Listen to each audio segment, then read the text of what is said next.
السلام علیکم۔ اب تک کی اہم خبروں کے ساتھ میں ہوں زبیر بشیر۔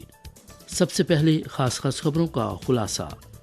چین کی 14ویں قومی عوامی کانگریس کے دوسرے سیشن کے دوسرے کل رکنی اجلاس کا انعقاد۔ شی جن پنگ سمیت دیگر پارٹی اور ریاستی رہنماؤں کی شرکت۔ قومی سلامتی کے تحفظ کا بل نظر ثانی کے لیے ہانگ کانگ خصوصی انتظامی علاقے کی قانون ساز اسمبلی میں پیش۔ اور امریکہ نام نہاد قومی سلامتی کے قانون کی آڑ میں چینی طالب علموں کو ہراساں کرنا بند کرے۔ چینی وزارت خارجہ۔ آئیے اب خبریں سنتے ہیں تفصیل کے ساتھ۔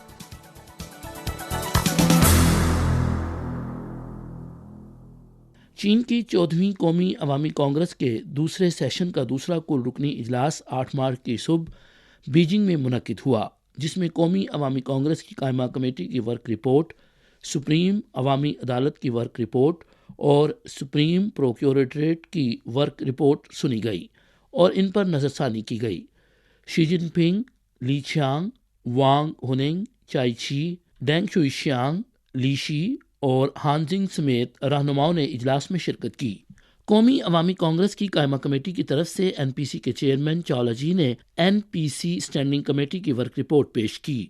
انہوں نے ورک رپورٹ میں نشاندہی کی کہ 2023 14ویں نیشنل پیپلز کانگریس کی قائمہ کمیٹی کے لیے قانون کے مطابق اپنے فرائض سر انجام دینے کا پہلا سال ہے۔ گزشتہ ایک سال کے دوران مجموعی طور پر 34 بلوں پر نظر ثانی کی گئی، جن میں سے 21 کو منظور کیا گیا۔ ان میں 6 قانون سازی، 8 ترامیم اور قانونی امور اور اہم امور پر 7 فیصلے شامل ہیں۔ حکومت، سپریم عوامی عدالت اور سپریم عوامی پروکیوریٹریٹ کی کل 22 رپورٹیں سنی گئیں اور ان پر غور و خوض کیا گیا۔ 5 قوانین پر عمل درآمد کا جائزہ لیا گیا، 2 خصوصی انکوائریز اور 7 خصوصی تحقیقات کا اہتمام کیا گیا اور 2 قراردادیں تیار کی گئیں۔ قواعد کے مطابق عوام نے 1,57,212 خطوط اور دوروں کو سنبھالا گیا۔ چاولا جی نے نشاندہی کی کہ 2024 عوامی جمہوریہ چین کے قیام کی 75ویں سالگرہ اور نیشنل پیپلز کانگریس کے قیام کی 70ویں سالگرہ ہے۔ انہوں نے ورک رپورٹ میں رواں سال کے کاموں کا بندوبست کیا، جن میں آئین کے نفاذ اور نگرانی کو مضبوط بنانا، چینی خصوصیات کے حامل سوشلسٹ قانونی نظام کو بہتر بنانا، نگرانی میں ٹھوس اور مؤثر کام کرنا، عوامی کانگریس کے نمائندوں کے کردار کو مکمل طور پر بروئے کار لانا، عوامی کانگریس کے غیر ملکی تبادلوں کو بڑھانا اور گہرا کرنا اور قائمہ کمیٹی کی کارکردگی کے معیار کو بہتر بنانا، نیشنل پیپلز کانگریس کے قیام کی 70ویں سالگرہ منانے کے لیے سرگرمیوں کو منظم کرنا، عوامی کانگریس کے نظام کی پاسداری کرنا، بہتر بنانا اور اسے اچھی طرح چلانا اور چینی خصوصیات کے حامل سوشلسٹ سیاسی ترقی کے راستے پر متزلزل طور پر چلنا شامل ہیں۔ سپریم پیپلز کورٹ کے صدر زانگ جون اور سپریم پیپلز پروکیوریٹریٹ کے پروکیوریٹر جنرل ینگ یونگ نے بالترتیب سپریم پیپلز کورٹ اور سپریم پیپلز پروکیوریٹریٹ کی اپنی اپنی ورک رپورٹیں پیش کیں۔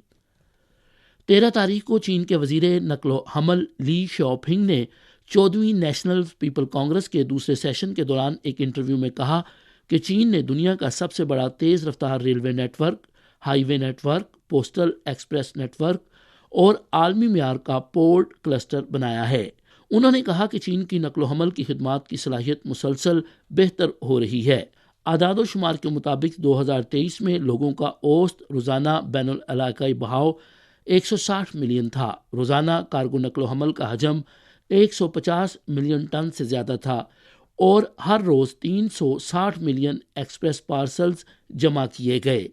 گرین اینڈ سمارٹ ٹرانسپورٹیشن کے شعبے میں بڑی ترقی ہوئی اور نئی توانائی سے چلنے والی گاڑیوں کا استعمال عوامی نقل و حمل کے نظام کا 77.6% بنا۔ 8 مارچ کو ہانگ کانگ خصوصی انتظامی علاقے کی حکومت کے قومی سلامتی کے تحفظ سے متعلق بل کو حکومت کی ویب سائٹ پر شائع کیا گیا اور نظر ثانی کے لیے ہانگ کانگ خصوصی انتظامی علاقے کی قانون ساز کونسل کو پیش کیا گیا تاکہ ہانگ کانگ خصوصی انتظامی علاقے کے بنیادی قانون کی دفعہ 23 قومی عوامی کانگریس کی جانب سے ہانگ کانگ خصوصی انتظامی علاقے میں سلامتی کے تحفظ کے قانون کے نظام کے قیام، بہتری اور اس پر نفاذ کا فیصلہ اور ہانگ کانگ میں قومی سلامتی کے تحفظ کے قانون میں طے کردہ آئینی ذمہ داریوں پر مکمل طور پر عمل درآمد کیا جائے اور قومی سلامتی کے جلد از جلد اور مؤثر تحفظ کو یقینی بنایا جا سکے۔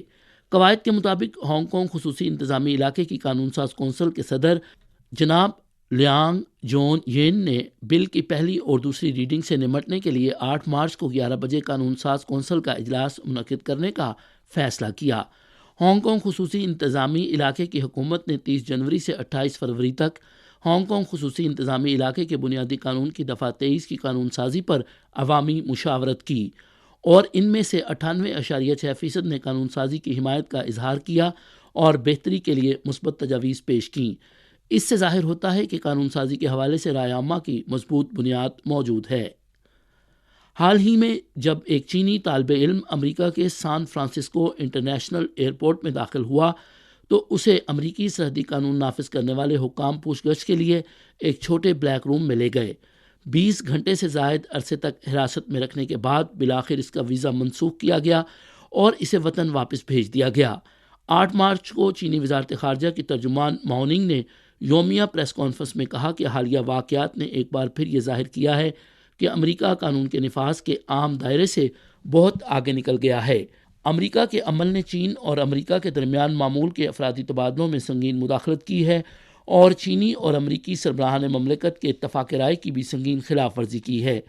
چین اس پر سنگین اعتراض اور مخالفت کا اظہار کرتا ہے۔ ماؤننگ نے زور دے کر کہا کہ چین امریکہ پر زور دیتا ہے کہ وہ نام نہاد قومی سلامتی کی آڑ میں امریکہ میں تعلیم حاصل کرنے والے چینی طالب علموں کو ہراساں کرنا بند کرے، دو طرفہ تعلقات میں رائے عامہ کے ماحول کو زہر آلود کرنا بند کرے، دونوں عوام کے درمیان دوستانہ تبادلوں میں رکاوٹ ڈالنا بند کرے۔ ماؤننگ نے کہا کہ چینی شہریوں کے جائز اور قانونی حقوق اور مفادات کے تحفظ کے لیے ٹھوس اقدامات کرے گا۔ اقوام متحدہ میں سوڈان کے مستقل نمائندے حارث ادریس نے سوڈان کے حوالے سے اقوام متحدہ کی سلامتی کونسل کی بریفنگ کے دوران کہا کہ انہیں سوڈانی خود مختار کونسل کے چیئرمین اور مسلح افواج کے کمانڈر ان چیف برہان کا خط موصول ہوا ہے اور سوڈانی حکومت نے اقوام متحدہ کے سیکرٹری جنرل اینتونیو گوئترس کی جانب سے سوڈان کے جنگجوؤں سے رمضان کے دوران لڑائی ختم کرنے کی اپیل کا خیر مقدم کیا اور کہا کہ سوڈانی مسلح افواج نے رمضان کے دوران لڑائی ختم کرنے پر اتفاق کیا ہے۔ اس کے ساتھ ہی ادریس کا کہنا تھا کہ اس اپیل پر عمل درآمد اور نگرانی کے متعلقہ میکانزم کی ضرورت ہے۔ فلسطین اسرائیل تنازع کے موجودہ دور کو شروع ہوئے 5 ماہ گزر چکے ہیں اور اب بھی اس میں نرمی کے کوئی آثار نظر نہیں آ رہے۔ اسرائیل کی دفاعی افواج نے 7 تاریخ کو ایک بیان جاری کرتے ہوئے کہا کہ اس کی اسپیشل فورسز نے اسی روز فلسطین کی جنوبی غزہ کی پٹی میں خان یونس میں حماس کے ٹھکانے پر چھاپا مارا۔ اس دوران حماس کے عسکریت پسندوں کے ساتھ فائرنگ کا تبادلہ ہوا اور درجنوں ہتھیار قبضے میں لیے گئے۔ غزہ کی پٹی میں فلسطینی محکمہ صحت نے 7 تاریخ کو ایک بیان جاری کرتے ہوئے کہا کہ گزشتہ 24 گھنٹوں کے دوران اسرائیلی فوج نے غزہ کی پٹی میں مجموعی طور پر 9 فوجی کارروائیاں کیں، جن کے نتیجے میں 83 افراد ہلاک اور 142 زخمی ہوئے۔ اسرائیلی وزیر اعظم بنجمن نیتن یاہو نے 7 تاریخ کو کہا کہ عالمی برادری کی جانب سے جنگ بندی کے مطالبے کے بڑھتے ہوئے دباؤ کے باوجود اسرائیلی فوج غزہ کی پٹی میں حماس پر حملے جاری رکھے گی۔ انہوں نے زور دے کر کہا کہ جو کوئی اسرائیل کو رفح میں کارروائی نہ کرنے کے لیے کہتا ہے وہ اسرائیل کو شکست قبول کرنے کے لیے کہہ رہا ہے اور ایسا نہیں ہوگا۔ انہوں نے کہا کہ رفح حماس کا آخری گڑھ ہے۔ سویڈن کے وزیر اعظم کرسٹرسن نے 7 تاریخ کو سویڈن کی نیٹو میں شمولیت کی دستاویزات امریکی وزیر خارجہ بلنکن کے حوالے کی، جو نیٹو دستاویزات کے محافظ ہیں۔ یہ سویڈن کی نیٹو میں باضابطہ شمولیت اور نیٹو کا 32واں رکن بننے کی علامت ہے۔ اس سے قبل سویڈن کی حکومت نے ایک پریس کانفرنس میں سویڈن کی نیٹو میں شمولیت پر اتفاق کیا تھا۔ روس نے بارہا کہا ہے کہ نیٹو کی توسیع روس کی سلامتی اور مفادات کو سبوتاژ کرتی ہے اور روس اپنی سلامتی کو مدبرانہ اور تصویراتی طور پر یقینی بنانے کے لیے جوابی اقدامات کرے گا۔ یہ تھیں اب تک کی اہم خبریں۔ زبیر بشیر کو اجازت دیجیے۔ مزید خبروں کے لیے دیکھیے ہماری ویب سائٹ، پتہ ہے urdu.cri.cn۔